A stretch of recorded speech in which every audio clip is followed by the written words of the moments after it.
जिस दिन तो पूरे देश दे विच लॉकडाउन होया सी उस तो बाद जिहड़ा गरीब तबका सी उन्हां नूं जिहड़ा राशन सी बहुत औखा हो गया सी। राशन नहीं सी मिल रहा क्योंकि लॉकडाउन करके जिहड़े सारे दुकानां सी पूर्ण तौर पर बंद सी। सरकार वालों भी उपराले किए गए, कुछ समाजिक जथेबंदियों वालों भी उपराले किए गए उन्हां गरीबां तक राशन पहुँचाउण दी। लॉकडाउन जिहड़ा सी औखा समा सी वो निकल गया क्योंकि दुकानां बंद सी ते उस तो बाद सरकारां वालों दुकानां जिहड़ी खोलण दी वो मंजूरी दे दित्ती गई। पर वड्डा सवाल इत्थे सी कि जदों लॉकडाउन खत्म होया, पंजाब दे विच करफ्यू खत्म होया, दुकानां बेशक खुल्लियां पर जिहड़ा गरीब तबका सी उन्हां कोले राशन खरीदण लई पैसे नहीं सी क्योंकि दुकानां खुलदे सार वो राशन कित्थों खरीददे, पैसे कित्थों आंदे। लॉकडाउन के दरम्यान तो बहुत संस्थावां ने राशन दिते, सरकारां दिते, पर हुण गल करदे संगरूर दी एक अजिही संस्था हले भी है अकाल कौंसल मस्तमाना साहब, जो कि उन्हां गरीब लोकां नूं जिन्होंने उन्होंने लॉकडाउन दौरान करफ्यू दौरान राशन वंडिया उन्होंने हले भी जोड़ा राशन उन्होंने वालों लगातार है जोड़ा दिता जा रहा है। तो तस्वीरें भी दिखाने कि ये राशन दी किटां ने जो उन्होंने वालों पिंडों पिंडी जाके दित्तियां जा रही ने। तुम देख सकते हो कि अकाल कौंसल मस्तमाना साहब तो दस दिए कि अकाल कौंसल मस्तमाना साहब वो संस्था है जो संत बाबा अतर सिंह वालों संगरूर दे विच नींह पत्थर रखा गया सी ते जिसनूं हुण तक जिहड़ा चलाया जा रहा है। इन्हां वल्लों गरीब लोगों को राशन दिता जा रहा है, आटे दी किटां दित्तियां जाने जो कि सरकार वालों बेशक पहलां एक बार दित्तियां गईयां सी, सरकार वालों भी एक बार देण तो बाद जिहड़ा बंद कर दिता गया सी ते दोबारा राशन सी नहीं दिता गया। बेशक समाजिक जथेबंदियों वालों भी उन्होंने राशन दिता गया। करफ्यू तो बाद उन्हां लोकां दी किसी ने भी सार नहीं लई क्योंकि सरकार का यह कहना सी कि करफ्यू खुल गया है, लॉकडाउन खुल गया है, लोग आप खरीद सकते हैं, पर जो काम नहीं है तो लोग कित्थों लैणगे। पर अकाल कौंसल मस्तमान साहब वालों जिहड़ा उन्हां गरीबां नूं जिहड़ा राशन है हले भी जिहड़ा जारी है, पिंडों पिंड जाके दे रहे हैं। साडे नाल अकाल कौंसल मस्तमान साहब ते कुछ मैंबर ने इन्हां नाल गल करदे आ। जसवंत सिंह खैरा ने जो खैरा साहब किस तरह राशन दे रहे हो, किन्ने क लोकां नूं हुण भी राशन दिता जा रहा तुहाडे वल्लों? देखो जिवें तुसीं पहलां कहा है कि करफ्यू तो बाद बहुत से सरकारां वालों भी मतलब नहीं मदद लेगी। शुरू दे विच सारिਆਂ ਵੱਲੋਂ बहुत कोशिश की गई।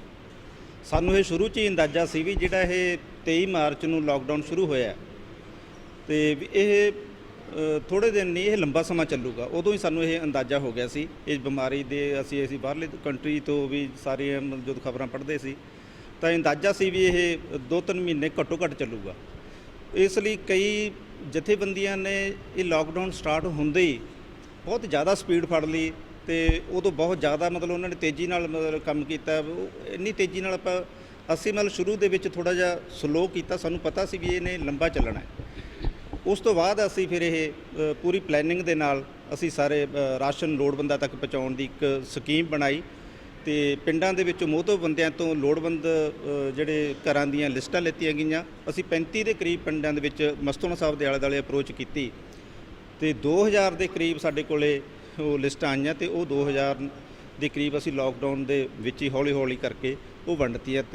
हुण भी जदों उस तो बाद भी साडे कोले मतलब बहुत सारियां अप्रोचां आईयां सुनाम तो रोशन वाले पिंड तो उत्थों पता लग्या कि एक लेबर बैठी है, उन्होंने कोई अपना उन्होंने कोल खाण लई भी कुछ है नहीं गा।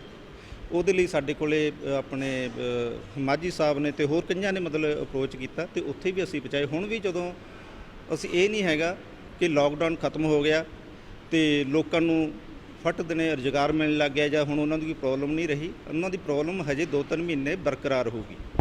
असी हजे भी जिथों सानूं कोई सुनेहा आउंदा है कि हजे भी किसी नूं ये रोटी राजी तो मतलब मुथाज ने लोग, उत्थे असी राशन पहुँचाउण दी हजे भी कोशिश करते हैं। मतलब ये हजे भी जारी है राशन।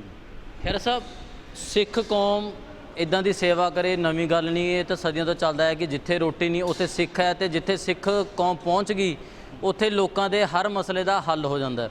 पर जेकर गल करिए थोड़ी संस्था की, थोड़ी संस्था वालों किस तरह के उपराले ने, किस तरह थोड़ी संस्था बनी हुई है कि जो इन्हें फाइनैंशियली सपोर्ट है वो किस तरह होंदी है, कित्थों फंडिंग होंदी है, किस तरह जिहड़ा सारा राशन का खर्चा वो किस तरह किया जाता है?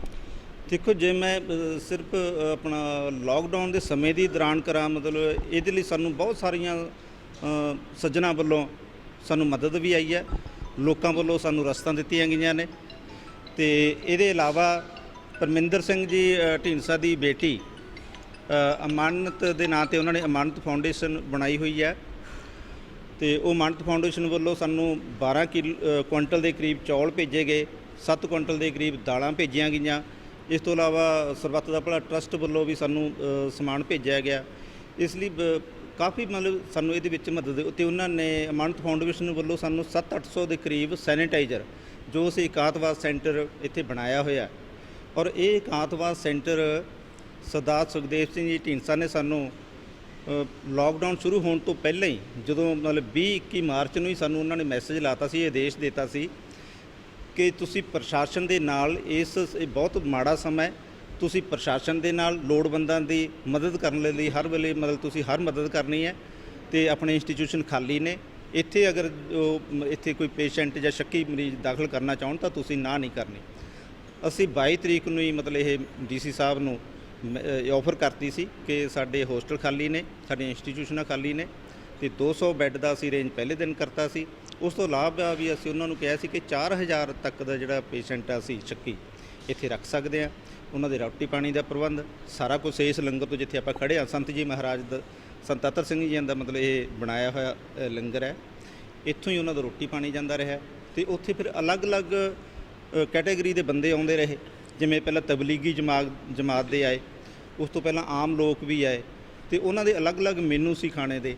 ਕਈ ਬੱਚੇ ਵੀ ਆ ਜਾਂਦੇ ਨੇ, ਲੇਡੀਜ਼ ਵੀ ਹੁੰਦੀਆਂ ਨੇ, ਬੱਚਿਆਂ ਲਈ ਖਿਚੜੀ ਵੀ ਮੰਗਦੇ ਨੇ, ਉਹ ਕਈ ਵਾਰੀ ਕੋਈ ਦਲੀਆ ਮੰਗਦੇ ਨੇ, ਮਤਲਬ ਜੋ ਵੀ ਉਹਨਾਂ ਦੀ ਡਿਮਾਂਡ ਹੁੰਦੀ ਹੈ ਤਾਂ ਹਰ ਤਰ੍ਹਾਂ ਦਾ ਉਹਨਾਂ ਨੂੰ ਉੱਥੇ ਮੈਨੂ ਮੁਤਾਬਕ ਉਹਨਾਂ ਦੇ ਪਹੁੰਚਦਾ ਕੀਤਾ ਜਾਂਦਾ। ਤੇ ਜਿੱਥੋਂ ਤੱਕ ਅਸੀਂ ਸਰਬੱਤ ਦਾ ਭਲਾ ਟਰਸਟ ਵੱਲੋਂ ਸਾਡੇ ਬੱਚਿਆਂ ਨੂੰ ਹਰ ਸਾਲ 10 ਲੱਖ ਦੇ ਕਰੀਬ ਮਤਲਬ ਵਜ਼ੀਫੇ ਦਿੱਤੇ ਜਾਂਦੇ ਸੀ, ਸਰਦਾਰ SP ਸਿੰਘ ਅਬਰਾਏ ਵੱਲੋਂ, ਉਹ ਸਾਡੇ ਮੈਂਬਰ ਵੀ ਨੇ। ਇਸ ਤੋਂ ਇਲਾਵਾ ਸਰਦਾਰ ਪਰਮਿੰਦਰ ਸਿੰਘ ਜੀ ਢੀਂਡਸਾ ਸਾਡੇ ਮੈਂਬਰ ਨੇ, ਤੇ ਉਹਨਾਂ ਵੱਲੋਂ ਵੀ ਅਮਾਨਤ ਫਾਊਂਡੇਸ਼ਨ ਦੀ ਤਰਫੋਂ 2 ਲੱਖ ਰੁਪਇਆ ਸਾਨੂੰ ਉਹ ਗਰੀਬ ਬੱਚਿਆਂ ਦੀਆਂ ਫੀਸਾਂ ਲਈ ਮਿਲਦਾ ਹੈ। ਤੇ ਐਤਕੀ ਵੀ ਮਿਲਿਆ, ਅੱਗੇ ਲਈ ਵੀ ਉਹਨਾਂ ਨੇ ਮਤਲਬ ਇਹ ਕਿਹਾ ਵੀ ਇਹ ਲਗਾਤਾਰ ਜਾਰੀ ਰਹੂਗਾ। ਤੇ ਸਮੇਂ-ਸਮੇਂ ਸਰ ਮਤਲਬ ਇਹ ਬਹੁਤ ਮਦਦ ਕਰਦੇ ਨੇ। ਜੇ ਮੈਂ ਕਹਾਂ ਕਿ ਸਾਡੀ ਸੰਸਥਾ ਵੱਲੋਂ ਜਿਵੇਂ ਹੁਣ ਇਹ ਵੀ ਸਾਨੂੰ ਮਾਣ ਹੈ ਕਿ ਸਰਦਾਰ ਸੁਖਦੇਵ ਸਿੰਘ ਢੀਂਡਸਾ ਜੀ ਸਾਡੇ ਹੈੱਡ ਨੇ ਤੇ ਸਾਡੇ ਪ੍ਰਧਾਨ ਨੇ। ਸੰਤ ਬਾਬਾ ਅਤਰ ਸਿੰਘ ਜੀ ਦੀ ਇਸ ਸੰਸਥਾ ਨੂੰ ਉਹ ਬਹੁਤ ਮਤਲਬ ਇੱਕ ਮਿਸ਼ਨ ਨਾਲ ਚਲਾ ਰਹੇ ਨੇ। ਤਾਂ ਜਦੋਂ ਅਸੀਂ ਉਹਨਾਂ ਨੂੰ ਕਿਹਾ ਕਿ ਆਪਣੇ ਇਕਾਂਤਵਾਸ ਸੈਂਟਰ ਜਿਹੜਾ ਬਣਾ ਲਿਆ, ਤੇ ਇਹਦੇ ਵਿੱਚ ਗੰਭੀਰਤਾ ਉਦੋਂ ਬਹੁਤ ਜ਼ਿਆਦਾ ਡਰ ਪੈ ਗਿਆ ਸੀ ਕਿ ਵੈਂਟੀਲੇਟਰਾਂ ਦੀ ਸ਼ਾਰਟੇਜ ਇੰਡੀਆ ਦੇ ਵਿੱਚ। ਅਸੀਂ ਆਖਿਆ ਵੀ ਇੱਥੇ ਤਾਂ ਕੋਈ ਵੈਂਟੀਲੇਟਰ ਹੀ ਨਹੀਂ ਹੈਗਾ ਸੰਗਰੂਰ 'ਚ, ਤਾਂ ਵੀ ਇਹਦੇ ਲਈ ਤੁਸੀਂ ਪਹਿਲ ਕਰੋ। ਤਾਂ ਉਹਨਾਂ ਨੇ ਮੇਰੇ 2-4 ਦਿਨਾਂ ਦੇ ਵਿੱਚ ਹੀ ਉਹ ਸਭ ਤੋਂ ਪਹਿਲੇ ਮੈਂਬਰ ਪਾਰਲੀਮੈਂਟ ਤੇ ਜਿਨ੍ਹਾਂ ਨੇ ਸੰਗਰੂਰ ਪ੍ਰਸ਼ਾਸਨ ਨੂੰ 2 ਵੈਂਟੀਲੇਟਰ ਇਸ਼ੂ ਕੀਤੇ, ਤੇ ਬਰਨਾਲਾ ਲਈ ਤੇ ਸੰਗਰੂਰ ਲਈ। ਖੈਰ ਸਾਹਿਬ, ਇਹ ਤਾਂ ਗੱਲ ਰਹੀ ਲਾਕਡਾਊਨ ਦੀ। ਲਾਕਡਾਊਨ ਤੋਂ ਪਹਿਲਾਂ ਵੀ ਕਿ ਤੁਹਾਡੀ ਸੰਸਥਾ ਵੱਲੋਂ ਕੋਈ ਉਪਰਾਲੇ ਕੀਤੇ ਜਾਂਦੇ ਨੇ? ਕੀ ਉਪਰਾਲੇ ਕਰਦੇ ਹੋ ਉਦੋਂ, ਤੇ ਉੱਥੇ ਉਸ ਸਮੇਂ ਕਿਸ ਤਰ੍ਹਾਂ ਦੇ ਲੋਕ ਨੇ ਜਿਹੜੇ ਉੱਥੇ ਪਹੁੰਚਦੇ ਨੇ, ਜਾਂ ਕਿਸ ਤਰ੍ਹਾਂ ਸਾਰੇ ਕੰਮ ਕੀਤੇ ਜਾਂਦੇ ਨੇ? ਲਾਕਡਾਊਨ ਤੋਂ ਪਹਿਲਾਂ ਦੇਖੋ, ਇਹ ਸੰਸਥਾ ਸੰਤ ਜੀ ਮਹਾਰਾਜ ਨੇ ਆਪ ਦੇ ਹੱਥੀਂ ਸਥਾਪਿਤ ਕੀਤੀ ਹੋਈ ਹੈ। 2006 ਦੇ ਵਿੱਚ ਇੱਥੇ ਲੜਕੀਆਂ ਦਾ ਸਕੂਲ ਜਿਹੜਾ ਸ਼ੁਰੂ ਕੀਤਾ ਗਿਆ ਸੀ। 2013 'ਚ ਦੂਸਰਾ ਗਵਰਨਮੈਂਟ ਸਕੂਲ ਅਕਾਲ ਸੀਨੀਅਰ ਸੈਕੰਡਰੀ ਸਕੂਲ ਸ਼ੁਰੂ ਕੀਤਾ ਗਿਆ, ਕੋ ਐਜੂਕੇਸ਼ਨ। ਤੇ 1920 ਦੇ ਵਿੱਚ ਅਕਾਲ ਡਿਗਰੀ ਕਾਲਜ ਸ਼ੁਰੂ ਕੀਤਾ ਗਿਆ ਸੀ। ਤੇ ਅਕਾਲ ਡਿਗਰੀ ਕਾਲਜ ਨੂੰ ਹੁਣ 100 ਸਾਲ ਹੋ ਜਾਣਗੇ। ਇਸ ਸਾਲ ਉਹਨੂੰ 100ਵਾਂ ਸਾਲ ਅਸੀਂ ਲਾਕਡਾਊਨ ਦੇ ਕਰਕੇ ਉਹ ਸੈਰੀਮਨੀਜ਼ ਮਤਲਬ ਮਨਾ ਨਹੀਂ ਸਕੇ। ਹੁਣ ਹੋ ਸਕਦਾ ਜੋ ਵੀ ਲਾਕਡਾਊਨ ਇਹ ਹੋਊਗਾ ਤਾਂ ਅਸੀਂ ਉਹ ਸੈਰੀਮਨੀਜ਼ ਵੱਡੀ ਪੱਧਰ 'ਤੇ ਮਨਾਵਾਂਗੇ, ਕਿਉਂਕਿ ਇੱਥੋਂ ਦੇ ਬੱਚੇ ਬੜੀ ਦੂਰ ਦੂਰ ਦੀਆਂ ਪੋਜੀਸ਼ਨਾਂ 'ਤੇ ਪਹੁੰਚ ਚੁੱਕੇ ਨੇ, ਜੋ ਵੀ ਸਾਡੇ ਡਿਗਰੀ ਕਾਲਜ ਦਾ ਬਹੁਤ ਲੰਬੀ ਵਿਰਾਸਤ ਹੈ। ਤੇ ਉਸ ਤੋਂ ਬਾਅਦ ਇਹ ਜਿਹੜੇ ਮਿਸ਼ਨ ਹੈ, ਇਹ ਅਕਾਲ ਕਾਲਜ ਕੌਂਸਲ ਹੈ ਜਿਹੜੀ ਸੰਤ ਜੀ ਮਹਾਰਾਜ ਵੱਲੋਂ 1923 ਦੇ ਵਿੱਚ ਆਪ ਬਣਾਈ ਸੀ। ਉਹਨਾਂ ਨੇ ਕਿਹਾ ਸੀ ਕਿ ਇੱਥੇ ਕੋਈ ਗੱਦੀ ਵਾਲੀ ਪਰੰਪਰਾ ਨਹੀਂ ਚਲਾਵਾਂਗੇ।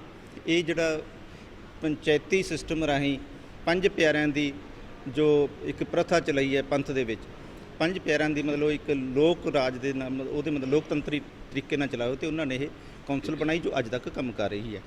ਤੇ ਇਹਦੇ ਵਿੱਚ ਅੱਜ 10 ਦੇ ਕਰੀਬ ਇੰਸਟੀਚਿਊਸ਼ਨ ਨੇ ਜਿਹੜੇ ਉਹ ਚੱਲ ਰਹੇ ਨੇ।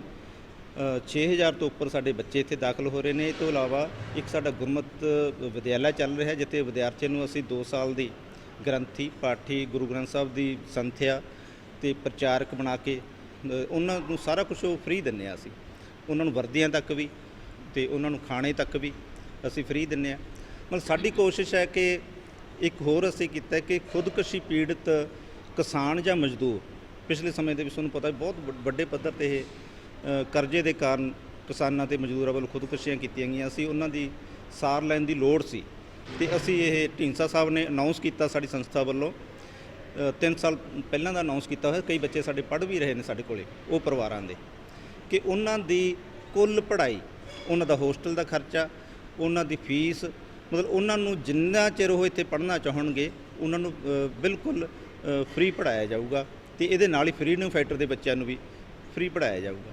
ਸਾਡੀ ਜਿਹੜੀ ਕੋਸ਼ਿਸ਼ ਹੈ ਉਹ ਹੈਗੀ ਹੈ ਕਿ ਥੋੜ੍ਹੀ ਖਰਚੇ ਤੇ ਕੁਆਲਿਟੀ ਐਜੂਕੇਸ਼ਨ ਦੇਣਾ। ਸਾਡੀਆਂ ਫੀਸਾਂ ਨੇ, ਮੈਂ ਦਾਅਵਾ ਕਰਦਾ ਕਿ ਪੰਜਾਬ ਦੇ ਵਿੱਚੋਂ ਸਾਰੇ ਪ੍ਰਾਈਵੇਟ ਕਾਲਜਾਂ ਦੇ ਵਿੱਚੋਂ ਸ਼ਾਇਦ ਫੀਸਾਂ ਘੱਟ ਨੇ ਤੇ ਇੱਥੋਂ ਸਾਡੇ ਕੁਆਲਿਟੀ ਐਜੂਕੇਸ਼ਨ ਦੇ ਨਾਂ 'ਤੇ ਸਾਡੇ GPAT ਦੇ ਵਿੱਚ 8 ਬੱਚੇ ਕੁਆਲੀਫਾਈ ਕੀਤੇ ਨੇ, ਜਿਹੜਾ ਫਾਰਮੇਸੀ ਦਾ ਬਹੁਤ ਟੌਪ ਦਾ ਜਿਹੜਾ ਟੈਸਟ ਹੁੰਦਾ ਇੱਕ। ਇਸੇ ਤਰ੍ਹਾਂ ਸਾਡੇ ਮੈਰਿਟ ਦੇ ਵਿੱਚ ਆਏ ਨੇ ਬੱਚੇ, MCA ਦੇ ਅਕੈਡਮੀ ਦੇ ਮੈਰਿਟ ਦੇ ਵਿੱਚ ਆਏ ਨੇ। ਫਿਜ਼ੀਕਲ ਕਾਲਜ ਦੀਆਂ ਸਾਡੀਆਂ 7 ਸਾਲਾਂ ਤੋਂ ਪਹਿਲੀਆਂ 7 ਪੋਜੀਸ਼ਨਾਂ ਯੂਨੀਵਰਸਿਟੀ ਦੇ ਵਿੱਚੋਂ ਸਾਡੇ ਕਾਲਜ ਦੀਆਂ ਨੇ। ਇਸੇ ਤਰ੍ਹਾਂ ਜਿਹੜੇ ਸਪੋਰਟਸ ਸੈਂਟਰ, ਜਿਹੜਾ ਸਰਦਾਰ ਢੀਂਡਸਾ ਨੇ ਜਦੋਂ ਕੇਂਦਰੀ ਖੇਡ ਮੰਤਰੀ ਤੇ ਉਦੋਂ ਇੱਥੇ sports authority of India the centre ਬਣਾਇਆ ਸਨ 2001 ਦੇ ਵਿੱਚ, ਔਰ ਇੱਥੋਂ ਮੇਰੇ ਖਿਆਲ ਦੇ ਵਿੱਚ ਹੁਣ 70-80 ਦੇ ਕਰੀਬ 100 ਹੀ ਹੋ ਗਏ ਹੋਣਗੇ, ਮਤਲਬ ਇੰਟਰਨੈਸ਼ਨਲ ਪਲੇਅਰ ਇੱਥੋਂ ਜਾ ਚੁੱਕੇ ਨੇ ਤੇ 150 ਦੇ ਕਰੀਬ ਇੱਥੋਂ ਉਹਨਾਂ ਨੂੰ ਨੌਕਰੀਆਂ ਲੱਗ ਚੁੱਕੀਆਂ ਨੇ। ਅੱਜ ਇੱਥੇ ਭਰੇ ਹੁੰਦੇ ਨੇ, ਮਤਲਬ ਸ਼ਾਮ ਸਵੇਰੇ ਅਸੀਂ ਬੱਸਾਂ ਭੇਜਦੇ ਹਾਂ, ਨੇੜੇ ਤੇੜੇ ਦੇ ਪਿੰਡਾਂ ਦੇ ਵਿੱਚੋਂ ਬੱਚੇ ਲੈ ਕੇ ਆਉਂਦੀਆਂ ਨੇ, ਉਹ ਇੱਥੇ ਪ੍ਰੈਕਟਿਸ ਕਰਦੇ ਨੇ। ਪੂਰਾ ਇੱਕ ਸਪੋਰਟਸ ਦਾ ਮਾਹੌਲ ਹੈ ਜਿਹੜਾ ਉਹ ਇੱਥੇ ਮਤਲਬ ਉਹ ਬਣ ਚੁੱਕਿਆ। ਬਿਲਕੁਲ, ਇਹ ਸਨ ਸਾਡੇ ਨਾਲ ਅਕਾਲ ਕੌਂਸਲ ਮਸਤਮਾਨਾ ਦੇ ਸਕੱਤਰ ਜਸਵੰਤ ਸਿੰਘ ਖਹਿਰਾ, ਜਿਨ੍ਹਾਂ ਨੇ ਦੱਸਿਆ ਕਿ ਸਾਡੀ ਸੰਸਥਾ ਵੱਲੋਂ ਹਲੇ ਵੀ ਗਰੀਬ ਲੋਕਾਂ ਨੂੰ ਜਿਹੜਾ ਰਾਸ਼ਨ ਆ ਉਹ ਦਿੱਤਾ ਜਾ ਰਿਹਾ ਹੈ, ਕਿਉਂਕਿ ਅਸੀਂ ਪਹਿਲੇ ਸਮਿਆਂ ਦੇ ਵਿੱਚ ਥੋੜ੍ਹਾ ਘੱਟ ਲੋਕਾਂ ਨੂੰ ਰਾਸ਼ਨ ਦਿੱਤਾ, ਕਿਉਂਕਿ ਸਾਨੂੰ ਪਤਾ ਸੀ ਕਿ ਜਿਹੜਾ ਲੋਕਡਾਊਨ ਲੰਬਾ ਸਮਾਂ ਚੱਲਣਾ ਤੇ ਜਿਹੜੇ ਸਰਗਰਮ ਹੋ ਕੇ ਸੰਸਥਾਵਾਂ ਮੂਹਰੇ ਕੰਮ ਕਰ ਰਹੇ ਨੇ ਉਹ ਬਾਅਦ ਦੇ ਵਿੱਚ ਨਹੀਂ ਕਰਨਗੀਆਂ, ਤੇ ਸਾਨੂੰ ਪਤਾ ਸੀ ਕਿ ਜੋ ਆਲੇ ਦੁਆਲੇ ਦੇ ਪਿੰਡ ਨੇ ਉਹਨਾਂ ਲੋਕਾਂ ਨੂੰ ਇਹਨਾਂ ਰਾਸ਼ਨ ਦੀ ਲੋੜ ਰਹੂਗੀ। ਤੇ ਨਾਲ ਹੀ ਉਹਨਾਂ ਦੱਸਿਆ ਕਿ ਸਾਡੀ ਸੰਸਥਾ ਵੱਲੋਂ ਕਿਸ ਤਰ੍ਹਾਂ ਦੇ ਉਪਰਾਲੇ ਕੀਤੇ ਜਾਂਦੇ ਸਮਾਜ ਦੇ ਵਿੱਚ, ਕਿਸ ਤਰ੍ਹਾਂ ਦੇ ਕੰਮ ਅਸੀਂ ਕਰ ਰਹੇ ਹਾਂ ਤੇ ਇਹਨਾਂ ਦੀ ਸੰਸਥਾ ਦੇ ਨਾਲ ਕਿਹੜੇ ਲੋਕ ਨੇ ਜੋ ਇਹਨਾਂ ਦੀ ਫਾਈਨੈਂਸ਼ੀਅਲੀ ਸਪੋਰਟ ਕਰ ਰਹੇ ਨੇ, ਜਾਂ ਜੋ ਉਦੋਂ ਇਹਨਾਂ ਨੂੰ ਕੋਈ ਇਸੇ ਤਰ੍ਹਾਂ ਦੀ ਕੋਈ ਸਮੱਸਿਆ ਆਉਂਦੀ ਹੈ ਉਸ ਦਾ ਹੱਲ ਕਰਦੇ ਨੇ। ਕੈਮਰਾਮੈਨ ਪ੍ਰਿੰਸ ਦੇ ਨਾਲ ਰਜੇਸ਼ ਕੋਹਲੀ, ਜਗਬਾਣੀ TV, ਸੰਗਰੂਰ।